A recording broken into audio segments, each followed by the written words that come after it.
Hello my dear students, मेरे प्यारे मित्रों। आज हम एक विशेष प्रकार के क्वेश्चन पे हम चर्चा करने वाले हैं जो प्रकाश टॉपिक से रिलेटेड है, जो फिजिक्स का जो लाइट टॉपिक है उससे रिलेटेड है। एक व्यूअर ने, एक स्टूडेंट ने हमसे पूछा ये दो क्वेश्चन कि आकाश का रंग नीला क्यों दिखाई देता है और सूर्योदय एवं सूर्यास्त के समय सूर्य जो है वो लाल क्यों दिखाई देता है या रक्ताभ क्यों दिखाई देता है। ये दो क्वेश्चन है। मेरे प्यारे स्टूडेंट्स, इन दो क्वेश्चन को समझने के लिए आपको यह समझना जरूरी होगा कि इसका कारण क्या है। तो इसका मेन जो कारण है वह है प्रकाश का प्रकीर्णन। अब प्रकाश का प्रकीर्णन, जिसको अंग्रेजी में स्कैटरिंग ऑफ लाइट कहते हैं, यानी बिना स्कैटरिंग ऑफ लाइट को समझे बिना इन दोनों क्वेश्चन का जवाब आप नहीं समझ सकते हैं। इसलिए सबसे पहले हमको यह बात समझना है कि प्रकाश का प्रकीर्णन होता क्या है। अगर अगर ये चीज समझ में आ गया तो इन दोनों क्वेश्चन का आंसर खोजने की भी आपको कोई जरूरत नहीं है। चलिए मेरे प्यारे बच्चों, इसे हम लोग समझने का प्रयास करते हैं। प्रकाश का प्रकीर्णन होता क्या है? प्रकीर्णन का मतलब होता है जो प्रकाश की किरणों को फैलाना। प्रकाश के जो किरणें हैं उनको क्या करना? फैला देना। किस तरह से फैलाना, ये चीज को यहाँ पे ध्यान देना है। जैसे मान लीजिए कि सूर्य से किरणें चल रही हैं, प्रकाश की किरणें चल रही हैं, तो आप देख रहे हैं कि कहाँ पहुंचती हैं? वायुमंडल में पहुंचती हैं। और आप जानते हैं कि वायुमंडल में क्या है? विभिन्न स्तर है। किसका? गैसों का मिश्रण है। गैसों का मिश्रण है। धूलकन है, वाष्प है ना, कई स्तर। तो इनसे क्या होता है, या वायुमंडल के गैसों के छोटे छोटे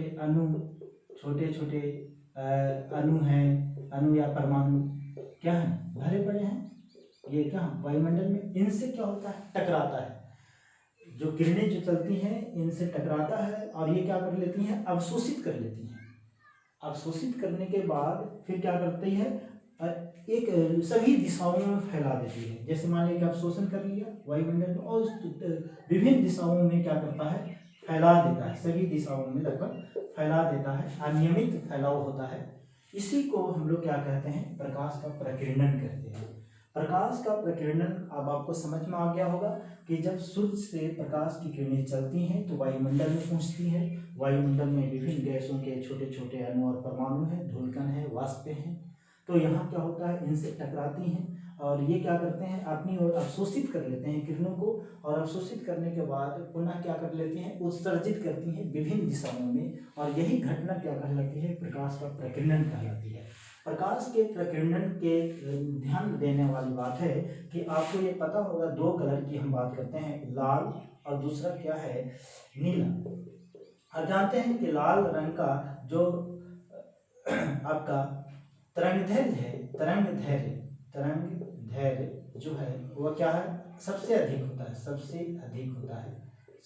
होता है तरंग धैर्य। और नीला रंग का क्या होता है? सबसे कम होता है। कम तरंग धैर्य होता है। ठीक है। अब आपको यह बात ध्यान में रखना है कि अगर जिस कलर का सबसे ज्यादा तरंग धैर्य होगा, ध्यान दीजिएगा बात को, जिस रंग का ज्यादा तरंग धैर्य होगा उसका प्रकीर्णन जो होगा वह प्रकीर्णन कम होगा। प्रकीर्णन क्या होगा? कम होगा। और जिस कलर का सबसे कम तरंग दैर्ध्य है तो इसका प्रकीर्णन क्या होगा? ज्यादा होगा। इसका प्रकीर्णन ज्यादा होगा। यानी अब आपको बात पता चल गया होगा कि लाल रंग का प्रकीर्णन कम होगा और नीले रंग का कम तरंग दैर्ध्य है, इसका प्रकीर्णन अधिक होगा। और प्रकीर्णन अधिक होता है, इसी के वजह से आप देखते हैं कि आकाश का रंग क्या होता है? नीला दिखाई देता है। क्योंकि सारा क्या हो जाता है? हर दिशाओं में कौन सा ये रंग जो क्या होता है? चारों दिशाओं में फैल जाता है नीला रंग, जिसके वजह से क्या हो जाता है? आकाश का रंग नीला दिखाई देता है।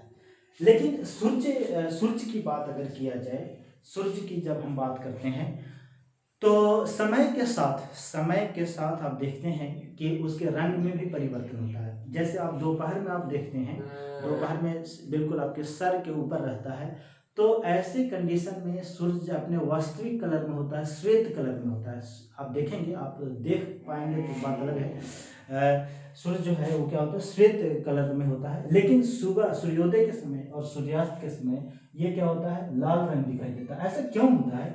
क्योंकि आप देखते हैं कि प्रकीर्णन सबसे अधिक किसका होता है, नीला रंग का। नीला रंग क्या होता है, अधिक क्या हो जाता है, आप जानते हैं प्रकाश की किरणें जो चल रही है इसमें कई सातों रंगों में विभक्त हो जाती है, 7 रंग होते हैं, तो इसमें लाल जो है, लाल का प्रकीर्णन बहुत कम होता है और नीला का बहुत ज़्यादा होता है, बहुत ज़्यादा हो जाता है प्रकीर्णन, इधर उधर किरणें चली जाती है। अब बचता जो है लाल रंग का प्रकीर्णन कम होने की वजह से सीधे हमारी आंखों तक पहुंचता है, ये एकदम बिल्कुल सूर्योदय में और सूर्यास्त के समय, और प्रकीर्णन कम होने की वजह से सीधे हमारी आंखों में पहुंचता है और हमारी आंखें ये समझता है कि सूर्य का रंग क्या है, लाल है सूर्योदय के समय। ये प्रकीर्णन, ये सारी घटनाएं प्रकीर्णन के कारण ही हो रही हैं। यानी अगर प्रकाश का प्रकीर्णन आपको समझ में आया तो ये दोनों सवाल, ये आकाश का रंग नीला क्यों दिखाई देता है, क्योंकि भाई प्रकीर्णन इसका सबसे अधिक होता है नीले रंग का, है ना। और प्रकीर्णन का मतलब आपको समझ में आता है, ये आपको पता चल गया। सूर्योदय एवं सूर्यास्त के समय सूर्य लाल क्यों दिखाई देता है, इसलिए दिखाई देता है क्योंकि इसका प्रकीर्णन कम होता है और ये सीधे हमारी आंखों तक पहुंचता है। बाकी सब क्या हो जाते हैं, उत्सर्जित हो जाती हैं विभिन्न दिशाओं में और हमारी आंखों तक केवल केवल क्या पहुंचती है, लाल रंग ही पहुंचती है सूर्य से आने वाली किरणों में। इसीलिए हमारा जो है सूर्य क्या दिखाई देता है, लाल दिखाई देता है। अब आपको ये बात समझ में आया होगा और बेहतर जानकारी के लिए आप एक बार घर में अपना बुक जो है, किताब जो है 10th क्लास का NCERT, उसको जरूर आप अध्ययन कीजिएगा, उससे बड़ा चीज़ें ये समझ में आ सकेगा, है ना।